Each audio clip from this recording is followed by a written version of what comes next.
Bonjour à tous, une vidéo aujourd'hui pour organiser votre travail en cette période de confinement, mais aussi après, une fois qu'il y aura le retour à la normale. Alors, cette vidéo s'adresse à vous si vous vous sentez débordé, si en cette période de confinement, avec tout le travail qu'il y a sur le NT, vous ne savez plus où chercher, entre les professeurs qui mettent le travail sur l'espace documentaire, il y a aussi le travail sur le cahier de texte, parfois sur des pads, dans la partie exercice, il y a des choses à rendre dans les casiers, il y a aussi parfois des sites hors ENT où il faut faire des exercices, où il y a des leçons, des vidéos, etc. Cette vidéo s'adresse aussi à vous si vous vous sentez désorganisé dans votre travail.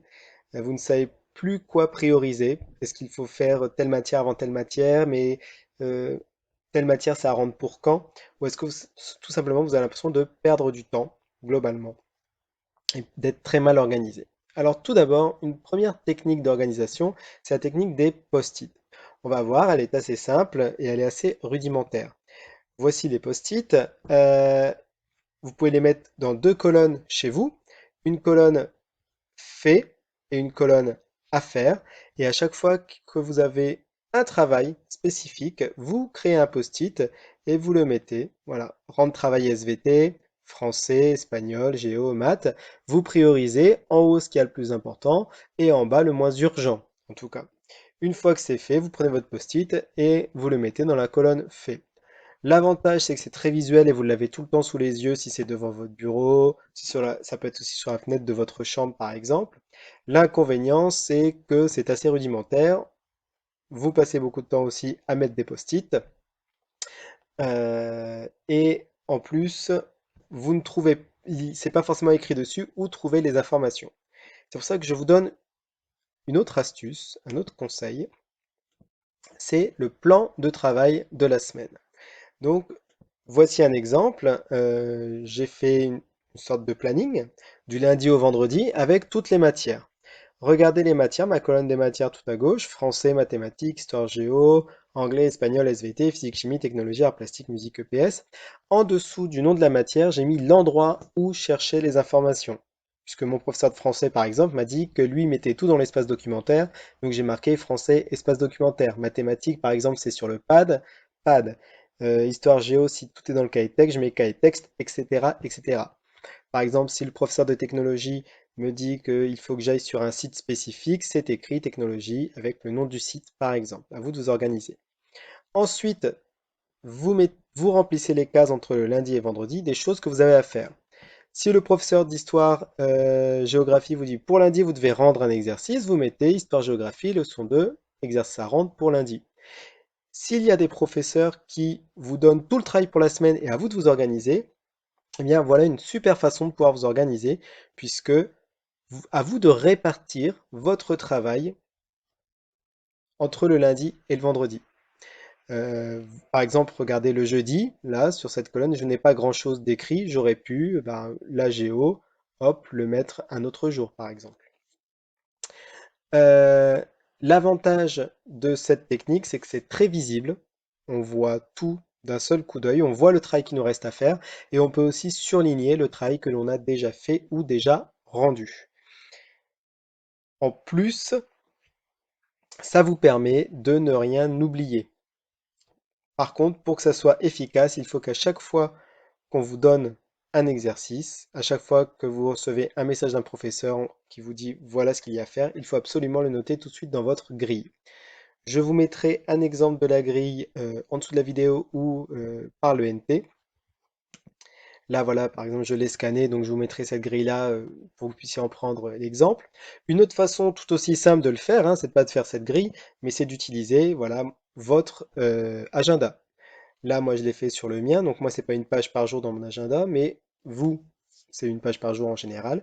Vous organisez de la même façon et vous surlignez à chaque fois qu'un exercice est fait. Là, vous voyez, par exemple, en SVT, quand c'est à rendre, j'ai mis un petit point d'exclamation pour vraiment y penser. En histoire-géographie aussi, par exemple, pour le mardi 24. Donc, à vous de faire ça.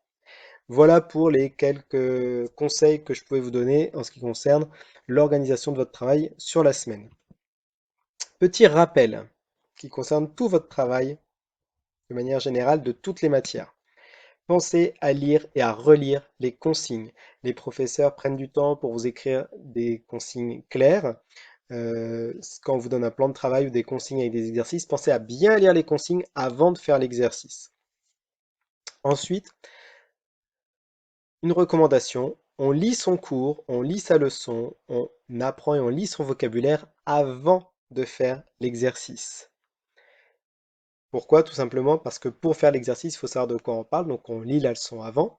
Je sais que plusieurs d'entre vous, certains d'entre vous, voudriez faire l'exercice au plus vite pour être débarrassé sans lire la leçon avant, mais en fait, vous passez beaucoup plus de temps à essayer de faire un exercice que vous ne comprenez pas, plutôt qu'à lire la leçon et faire l'exercice ensuite. Donc vraiment, lisez votre leçon et ensuite faites les exercices.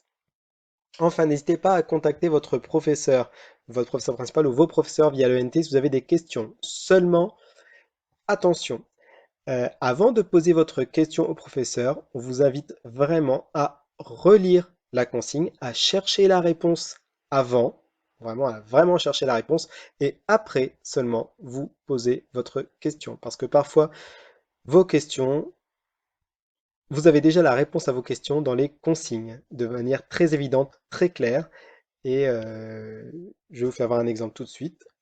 Hop. Voilà une consigne que j'ai donnée à mes élèves. C'est écrit optional, facultativo, mis super desafíos. Chaque jour, tu as la possibilité et non l'obligation de relever un défi. Et après, j'expliquais un peu quel était le devoir à faire. Et bien, malgré cette consigne qui me paraissait claire, j'ai quand même plusieurs élèves qui m'ont envoyé un message en me demandant si c'était obligatoire ou pas. Voilà. Donc je ne peux pas faire plus gros que ça, en soulignant la possibilité et non l'obligation, en mettant en jaune au-dessus optional, facultativo. Je ne peux pas faire plus. Donc vraiment, vraiment, j'insiste, avant de poser une question, relisez d'abord les consignes. Je reviens au dernier rappel. Donc si vous écrivez un mail à votre professeur, nous en étions dans cette partie-là, être poli, hein, le message se comporte d'un bonjour, d'un s'il vous plaît, d'un merci.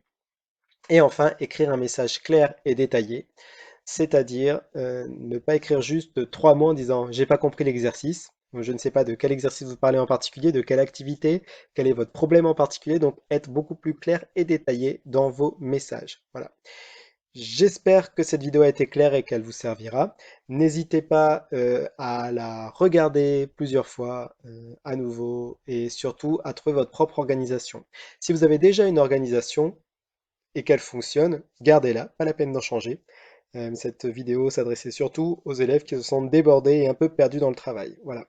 En tout cas, bon courage à tous. On sait que c'est difficile, on sait qu'il y a aussi de l'ennui et que certains d'entre vous avez vraiment beaucoup de travail.